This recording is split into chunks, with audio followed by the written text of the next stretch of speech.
시편 112편 교독합니다. 할렐루야. 여호와를 경외하며 그의 계명을 크게 즐거워하는 자는 복이 있도다. 그의 후손이 땅에서 강성하며 정직한 자들의 후손에게 복이 있으리로다. 부와 재물이 그의 집에 있으며 그의 공의가 영구히 서 있으리로다.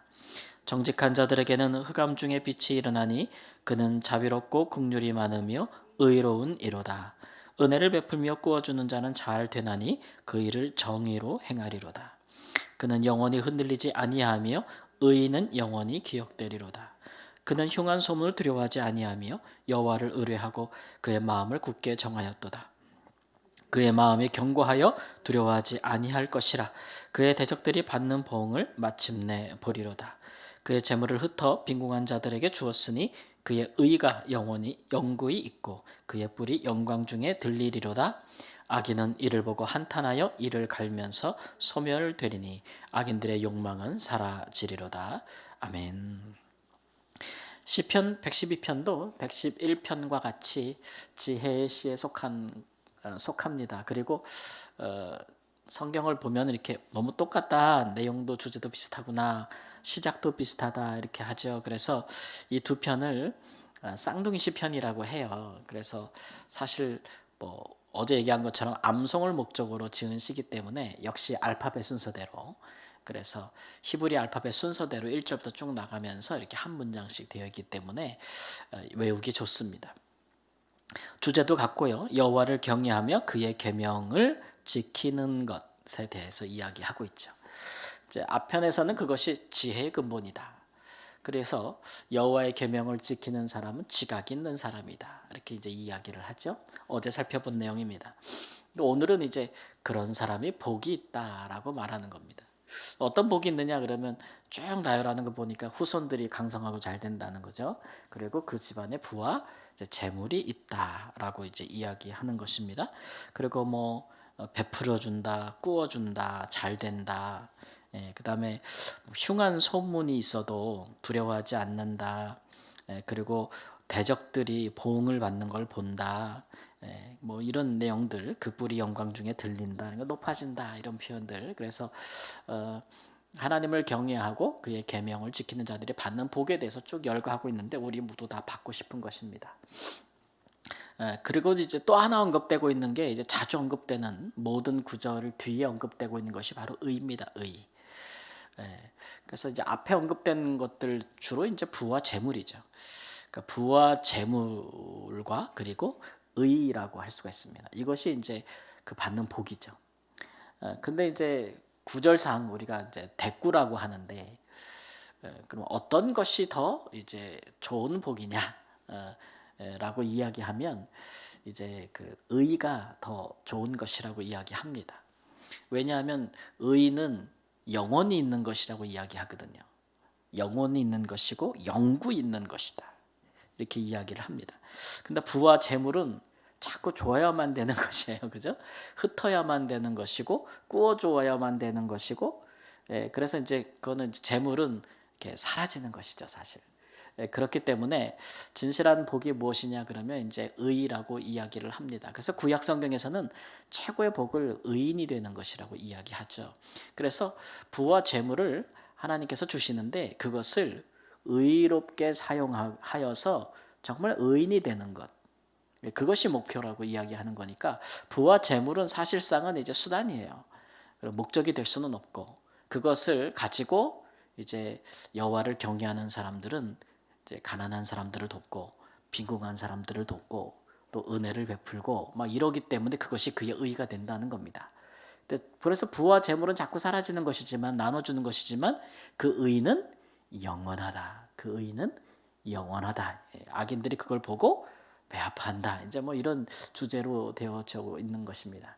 그래서 이 주제에서 우리가 살펴볼 것은 이제 사람이 하나님 앞에 설 때에 정말 참된 복은 무엇인가, 영원한 복은 무엇인가 그러면 의구나. 이것은 뭐 신약이나 구약이나 상통하는 이제 주제라고 할 수가 있겠죠. 근데 그 의를 구약에서는 이렇듯 행위로서 부와 재물 이런 것들을 잘 사용해야 의를 얻을 수 있는 것으로 가르칩니다. 근데 이제 신약에서는 하나님의 아들이 이 땅에 오신 뒤에 우리에게 주신 은혜가 있다면은 이제 우리가 무엇을 하기 전에 하나님께서 먼저 우리에게 이제 의를 주신 거죠.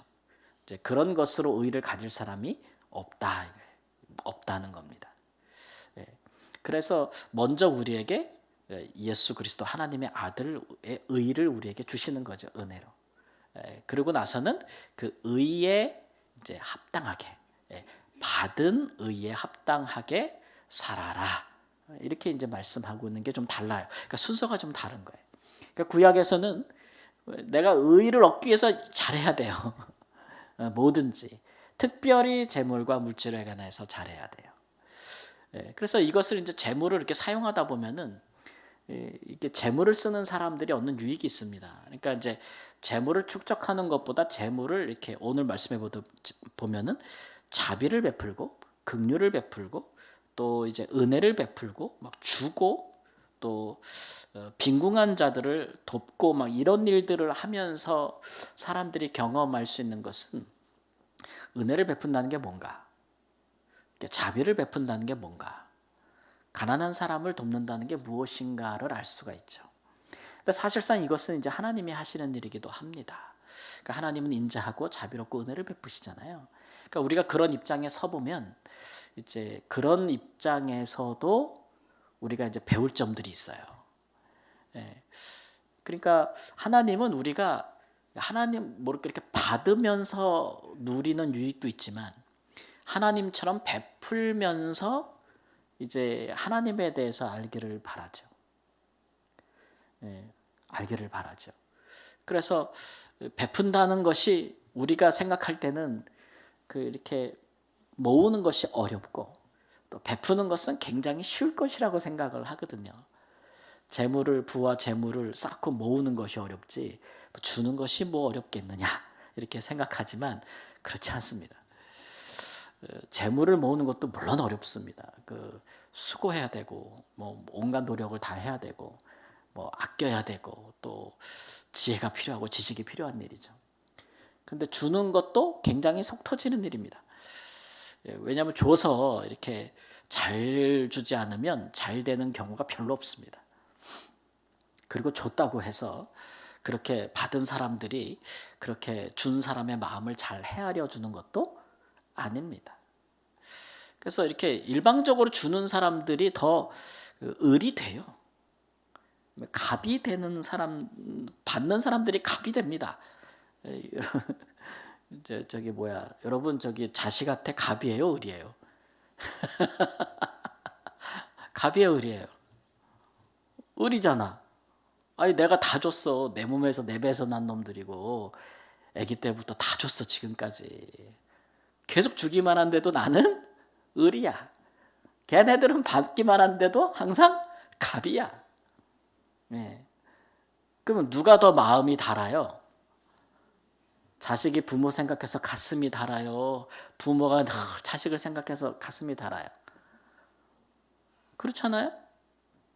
은혜 베풀고 준다는 게요, 그게 쉬운 길이 아닙니다. 여러분 지금 그 길을 우리가 다 살고 있는 거거든요. 그런 걸 하면서 우리가 하나님의 마음을 알게 되는 거예요. 거저주고 자비하고 용서하고 그게 그렇게 쉽지 않습니다. 사실은 되게 어려워요. 그래서 그러면서 이제 배워가는 거죠.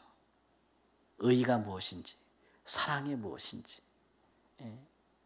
그래서 하나님은 우리가 이제 하나님의 은혜를 아는 방법으로 그렇게 하나님께 무엇인지 구해서 받고 이런 것으로만 우리가 하나님을 닮아갈 수 없다는 걸 아시죠. 그래서 우리에게 이렇게 함으로써 하나님을 닮아가게 해서 하나님의 성품도 이제 배워가고 또 하나님의 또 행하심도 닮아가는 거. 어떻게 하면 잘하는지에 대해서 알아야 되잖아요. 베푼다고 막 베풀면은 받는 사람 다 망가집니다. 그죠? 요즘은 뭐 자식 사랑이 뭐 모자라서 문제가 아니고 넘쳐서 문제라고 하잖아요. 그죠? 그러니까 이게 잘해야 돼요. 의롭게, 정의롭게 잘 해야 돼요. 근데 그렇게 해야만 우리가 하나님 앞에서 의롭다함을 받았다. 이 구약의 백성들은 그렇게 생각하고 그렇게 살아야 된다는 어떤 그런 그 율법적인 사고로 꽉 차 있어서 그것을 이제 교훈으로 남기는 겁니다. 그래서 이 교훈을 받는 사람들마다 그렇지, 우리가 하나님을 계명을 잘 지켜야 이런 복을 받지, 의롭게 되는 복을 받지, 의인이 되지. 의인은 영원할 텐데 악인은 소멸되니까 우리는 하나님 앞에 의인이 되어야 되지 않겠는가? 이것을 최고의 신앙의 목적으로 삼고 삶의 목적으로 삼고 다른 모든 것들은 다 수단으로 삼았다는 거죠. 근데 순서를 이렇게 바꿔서 우리는 이제 그리스도 안에서 반대로 우리는 의를 얻기 위해서 이렇게 하는 게 아니고 이미 하나님께서 우리에게 은혜를 주신 의를 인하여 감사하는 마음으로 그렇게 또 하는 거예요. 그죠? 그래서 뭐 신약이나 구약이나 어쨌든 부와 재물이 우리의 목적이 되지는 않습니다. 예. 한쪽은 의를 얻기 위하여, 하나는 받은 것에 감사하여 하는 것이 좀 다른 부분이 있는 것이죠. 예. 그래서 이제 우리는 구약의 성도들보다 그런 면에서는 참 하나님께 큰 복을 받은 사람입니다. 그 신약에서 이제 로마서 4장에서도 아브라함을 이야기하면서 얘기하는 것이 뭐냐면 수고하지 않고 일하지 않고 복을 받은 사람들이 참 좋은 것이다. 그게 바로 의라고 얘기했거든요. 믿음으로 의를 받는 거. 우리가 그거 받은 사람들이라는 거죠. 그랬으니 이런 일들에 대해서 우리가 좀 신중하게 잘 생각해 봐야 돼요. 어떻게 보면 의를 얻기 위해서 돈도 이렇게 써야 돼, 모두 써야 돼, 모두 써야 돼 이런 사람들이 더 열심일 수 있어요. 저는 이제 그 이슬람권에서도 살았잖아요. 그러니까 보면은 힌두교인들이나 아니면 무슬림 사람들을 보면은 이런 구제나 이 가난한 사람을 돕는 것에 있어서 굉장히 습관적이고 아주 열심입니다. 왜냐하면 그 사람들은 그렇게 해야 의가 있는 거예요. 의가 있는 거예요. 그렇게 안 하면 내가 의를 받지 못하는 거예요. 알라에게. 그러니까 열심으로 그것을 지키려고 열심으로 하죠. 근데 우리가 가진 복음은 이제 받으려고 열심히 하는 게 아니고 이미 받아서 하는 거예요. 받아서. 여러분 어느 것이 동기가 더 강하겠어요? 어느 것이 더 동기가 강하겠어요? 이미 받은 것 때문에 하는 게 잘할 것 같아요? 받으려고 하는 게 잘할 것 같아요? 받으려고 하는 사람들이 아주 열심히 하지. 네, 아주 열심히 하지. 이미 받았으니까 뭘 하겠냐라는 생각이 보통 우리가 그러거든요. 사람들에게도 이렇게 받을 수 없는 은혜를 베풀면 은혜를 구할 때 다르고 이제 받을 때 다른 모습들을 보는 거거든요. 근데 하나님은 우리에게 후자를 택하신 거예요. 후자를 택한 거. 왜냐하면 아무리 그렇게 해도 하나님이 원하는 의에 이룰 수 없다는 걸 아시거든요. 하나님의 기준에 미칠 사람이 아무도 없는 거예요. 그래서 하나님께서 굉장히 좀 속이 상하지만 이제 줘놓고 그 다음에 받은 것에 합당하게 살아라라고 우리에게 이제 요구하시는 겁니다. 근데 이런 것들이 너무 가볍게 인식이 되고 취급이 돼가지고 예수 믿은 사람들이 이게 부와 재물 이런 것들을 인생의 목적으로 삼고 또 헛되이 그렇게 그것을 막 사용하고 혹은 축적하는 데 의미를 갖거나 이렇게 행한다면은 그것은 하나님 앞에 분명한 경고 또 하나님 앞에 정말 좋은 그런 칭찬을 받지 못하는 것이 이제 분명한 것이죠. 예수님도 여러 차례 얘기하고 사도들도 여러모로 신약성에서 경고한 것처럼 우리 믿는 사람들이 세상을 살면서 가장 두려워해야 될 것이 부하게 되는 겁니다. 부하게 되는 거. 그러니까 재물을 많이 가지게 되는 거를 경고하는 게 아니고 그 가진 재물을 이렇게 쓰지 않는 거에 대해서 경고하는 겁니다. 예. 안 써서 부자가 되는 것에 대해서 경고하시는 거예요. 예. 이건 뭐 틀림없는 얘기입니다. 예. 그래서 하나님 앞에서 은혜로 의를 얻은 사람들은 이런 부분들에서 더 철저할 필요가 있어요. 저는 이제 그 선교하면서 이제 이렇게 이런 분들을 좀 선교지에서 종종 만나봤거든요. 그러니까 뭐 제가 모르는 분이 후원을 이렇게 해줘가지고 선교가 이루어지는 경우도 있는데 이제 오시는 분들이 있거나 혹은 이제 선교지에 이렇게 후원이나 헌금을 보내주시는 분들의 이야기를 듣다 보면은 야, 이게 참 어려운 일인데 이걸 넘어서면 너무 존귀하구나 이런 생각이 들 때가 있어요. 그러니까 재물과 요즘 많은 사람들이 재물을 얼마나 귀히 여기고 살아가요. 그런 것들을 하나님께 받은 은혜에 감사하여 주의 나라를 위하여 드리는 자들의 삶과 인격이 이렇게 고귀할 수가 있나라고 생각할 만큼 이제 그런 스토리들을 참 많이 알게 되거든요. 그래서 뭐 꼭 요거를 기준으로 삼을 수는 없지만 이 시대에는 적어도 그렇다라는 생각이 좀 들기는 합니다. 지금도 이제 우리가 여전히 구약에 머물러 있어서 이제 하나님께 받는 복을 따질 때 부와 재물이 하나님께 주시는 복이라고 여기고 가장 귀하게 여기는 분들이 많습니다.